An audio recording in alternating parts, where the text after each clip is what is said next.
في منتصف الستينات أفريقيا كانت بتعيش في فترة في منتهى التعقيد، ودولة زي مصر كان ليها دور مهم جدا في دعم حركات التحرر والوحدة بين الشعوب. ولكن فجأة ظهر في الصورة اسم بيافرا، وده دخل مصر في حرب بعيدة وغير متوقعة.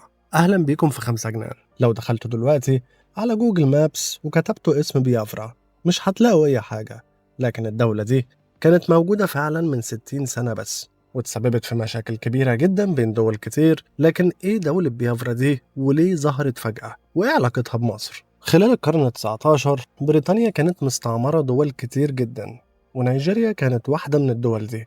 وفضلت بريطانيا مهيمنة ومسيطرة على نيجيريا أكتر من 75 سنة. لكن في أكتوبر 1960 استقلت نيجيريا عن بريطانيا بشكل كامل. وعلى الرغم أن الاستقلال كان حلم الجميع، إلا أن التحديات اللي ظهرت بعديه كانت أكتر بكتير. نيجيريا كانت بلد مليانة بالتنوع العرقي والديني، فيها قبائل مسلمة زي الهوسا والفولاني في الشمال، ومسيحيين اللي من قبيلة الإيبو في الجنوب الشرقي، واليوروبا اللي متوزعين في الجنوب الغربي. ولما الاستقلال جه كل قبيلة بقت عايزة السلطة وثروات تبقى في إيديها هي. لكن اللي حصل فعليا هو إن حكومة نيجيريا ما كانتش قادرة توحد البلد بالشكل المطلوب، وده كان مقدمة لانفجار كبير هيهز البلد. في سنة 1966 الدنيا اتقلبت لما حصل انقلاب عسكري في نيجيريا بقيادة مجموعة من الضباط معظمهم من قبيلة الإيبو، وكان هدفهم يسيطروا على الحكم ويغيروا الوضع السياسي.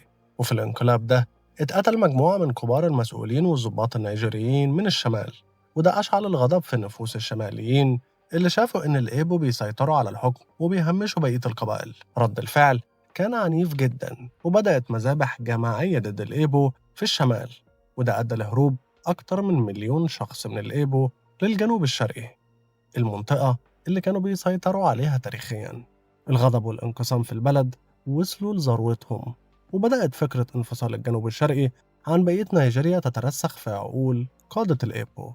وفعلا استولوا على مساحة من الأرض كانت في موقع استراتيجي جدا بتطل على خليج غينيا، وواخدة جزء كبير من ساحل نيجيريا. ده غير إن المنطقة كانت منطقة نفطية ومن أغنى مناطق نيجيريا، ومساحتها كانت مهولة. وفي يوم 30 مايو سنة 1967 قام العقيد أوجوكو اللي كان قائد للمنطقة الشرقية في نيجيريا بإعلان استقلال جنوب شرق نيجيريا تحت اسم جمهورية بيافرا. لكن الحكومة الفيدرالية النيجيرية رفضت تماما الاعتراف بالاستقلال، وقررت إنها مش هتسمح بانفصال أي جزء من البلد.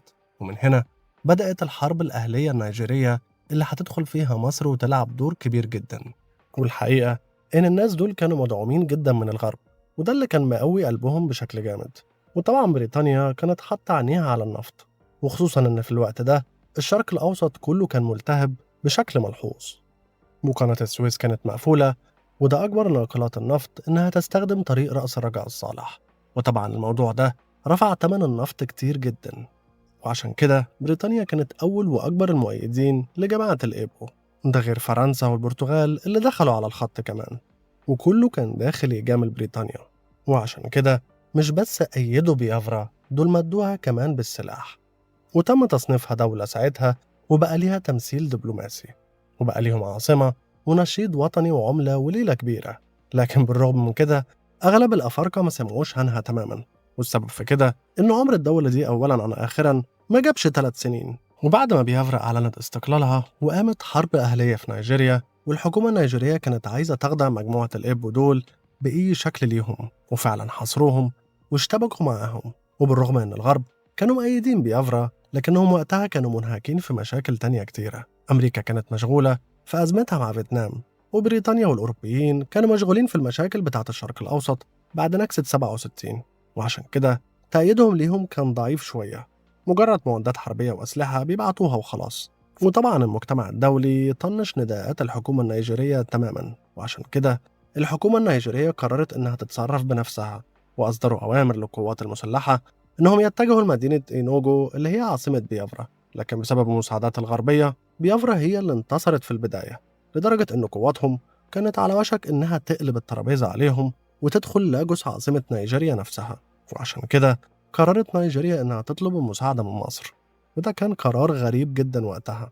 أي نعم، مصر دولة تقيلة في منظمة الوحدة الأفريقية، لكن احنا بنتكلم عن أغسطس سنة 67، يعني بعد شهرين من أكبر هزيمة عسكرية في تاريخ مصر. لكن مع ذلك نيجيريا قررت تحاول وتبعت رسالة عاجلة للرئيس المصري وقتها جمال عبد الناصر، وشرحوا في الرسالة الخطر اللي بتتعرض له بلاده بسبب الغارات الجوية اليومية على العاصمة. وقال إن الانفصاليين عندهم طيارات في حين إن القوات الفيدرالية ما عندهاش ولا طيارة ولا حتى دفاع جوي. وقال في الرسالة إن لو الوضع استمر على كده القوات الفيدرالية مش هتقدر تصمد غير أيام معدودة. وقال إنه عارف إن ظروف مصر ما تسمحش، لكنه لجأ لجهات كتيرة جدا ومحدش رد عليه. وكمان طلب من مصر يبعتوا له طيارين حتى لو طيارين متقاعدين. وساعتها الرئيس عبد الناصر أدلى بالتصريح الشهير على لسان محمد فايق الوزير المسؤول عن الشؤون الأفريقية وقتها، وقال رغم إن نكستنا كبيرة لكن مش عايز أفريقيا كمان تنتكس. وقال إن نيجيريا كانت مؤيدة لمصر على طول الخط، وعشان كده واجب علينا نساعدهم.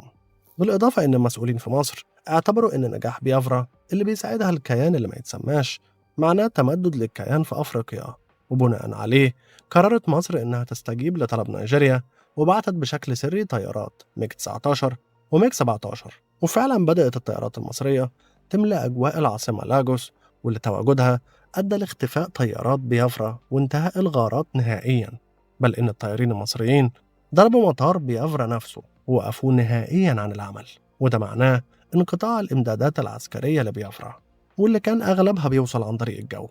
وبكده أصبح للطيارين المصريين دور حاسم في إنهاء القتال لصالح القوات الفيدرالية. زائد كده الحكومة النيجيرية قررت تستخدم سلاح خطير جدا: الحصار الاقتصادي. نيجيريا فرضت حصار محكم على بيافرا وقطعت عنها كل الإمدادات الغذائية والطبية.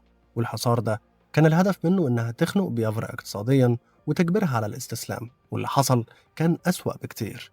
بيافرا اتعرضت لمجاعة مدمرة، والملايين من سكانها بدأوا يموتوا من الجوع، والإعلام العالمي بدأ ينقل صور المجاعة، وده أدى لحالة تعاطف دولي ضخمة مع بيافرا. لكن نيجيريا كانت مصممة إنها تقطع عنهم كل حاجة لحد ما يستسلموا. وفي يناير 1970 وبعد 3 سنين من القتال والمجاعة بيافرا وصلت لمرحلة إنها مش قادرة تقاوم أكتر. القوات النيجيرية قدرت تسيطر على معظم المناطق الحيوية في بيافرا، وكان الوضع العسكري للبيافريين منهار تماما. وجاكو القائد بتاعهم اضطر إنه يهرب للمنفى، وفيليب إفيونغ اللي كان القائد العسكري للبيافريين أعلن استسلام بيافرا بالكامل. ونيجيريا استعادت السيطرة على المناطق الانفصالية وانتهت الحرب. وكتعبير عن الامتنان من الجنرال يعقوب رئيس نيجيريا، القاهرة كانت أول مدينة يزورها رسميا بعد ما نيجيريا استعادت وحدتها. والدور المصري في الحرب دي كان جزء من رؤية عبد الناصر لوحدة أفريقيا. لكن في نفس الوقت الحرب دي سابت تأثير كبير على العلاقات بين مصر ونيجيريا.